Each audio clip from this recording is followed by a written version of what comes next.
So, officer, what can you tell me about, what happened and what was going on that day? I was just on patrol. I was driving eastbound on Lodi Avenue, and normally, as we're driving, we check if there's any pending calls or if there's anything going on kind of in the area that we're at or anything. And as I was driving through the tracks, I kind of, out of the corner of my eye, saw someone on the tracks. And I saw the gentleman in his wheelchair, and as I was driving by, it seemed like he was wiggling, like he was stuck. So at that time, I pulled over, activated my lights to make a U-turn to come back around. And as I made the U-turn and started driving towards him, the railroad arm started going down. So I immediately pulled over, ran over to him, and tried to see if I can get the wheelchair unstuck.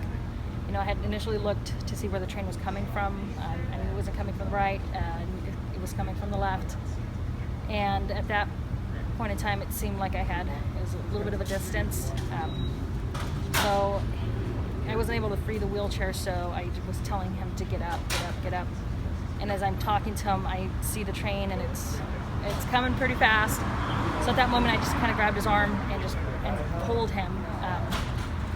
So he fell to the ground. I tried to get him again, and at that point, the train came by. And I'm not sure exactly what happened at that point, but I ended up falling back myself as well. Kind of heard a noise like the train hit something. Initially I thought that maybe I didn't get to him on time, or maybe wasn't able to get to him. And so I got up, turned around, saw he was still there. Got up, I saw he had injury to his leg. So I notified dispatch to call an ambulance for him. And at that point in time, it seemed like he was still close to the train. So I just kind of grabbed his arm and pulled him. I didn't want him trying to roll over towards the train or anything. So I just kind of pulled him, and my partner, Officer Delgado, showed up and applied a tourniquet at that point. I mean, what was going through your mind as you're racing to get onto the tracks, try to save this guy's life? Honestly, the only thing going through my mind at that point was, I got to get him off the tracks. It was just get him off the tracks, get him off the tracks. That was really the only thing that I was thinking at that point was, train's coming, get him off the tracks. Watching the video, it seems very surreal. It's almost like I'm watching someone else's video when I look back at that. In stressful situations like that, your senses seem like they're heightened, your adrenaline's going, and I was thinking back, I'm like, man, it really felt like the train was right in my face. And then looking back at the video, I'm like, it practically was right in my face. So it was just, it was interesting to see it, watching it. One thing is living it, you're not getting from the camera, you're getting one perspective, just what's in front of me. And you're not getting what's going through my head, what's going through my mind, but I'm looking around, where's the train coming from? And so there's a lot of things happening all at once. And I know that I was told it only took a few seconds from the moment I got out of the car to when I pulled him, but like I said, it was very surreal. Did it feel like an eternity as you were trying to get it? Did it feel like everything was going in slow-mo, or? It did for a moment there. It just felt, like I said, to me, I didn't think the train was still a ways away. But as I got up to him and I grabbed onto him, I can see the train just approaching, and it was going pretty fast. So I gotta get him off the tracks. And when you pulled him from the chair, and you had that moment of, I saved this guy's life, what went through your mind? Like I said, initially when I pulled him from the chair,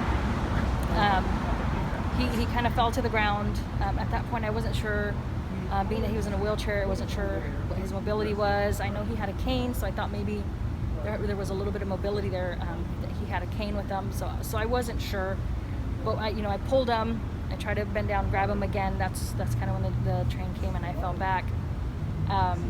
But initially, when I fell to the ground and I heard the noise like the train had crashed into something, my initial thought was I didn't get to him on time. Like I didn't get him, I didn't pull him far enough or something. And so that initial thought went in there into my head. I got up, looked back, and saw that he was still there, and he was conscious. He did have a leg injury, but I was okay. He's alive. He's breathing. He's conscious. So I kind of just grabbed him, pulled him back a little bit more. My partner was just blocks away, Officer Delgado, and he came and applied the tourniquet. You've been getting a lot of praise on social media. A lot of people have been calling you a hero. Yeah. Do you feel like a hero? No. Why I not? honestly don't. I don't think I did anything that none of my other partners would have done. You know, it's one of those situations where if one of my family members would have been stuck or needed help, you know, I would hope that someone would stop and help them. And that was just a situation that I felt, it was just one of those situations. Someone needed help, so I stopped and helped. You know, it is part of our job, but I think it's just part of being human. You know, someone needs help and you go and help.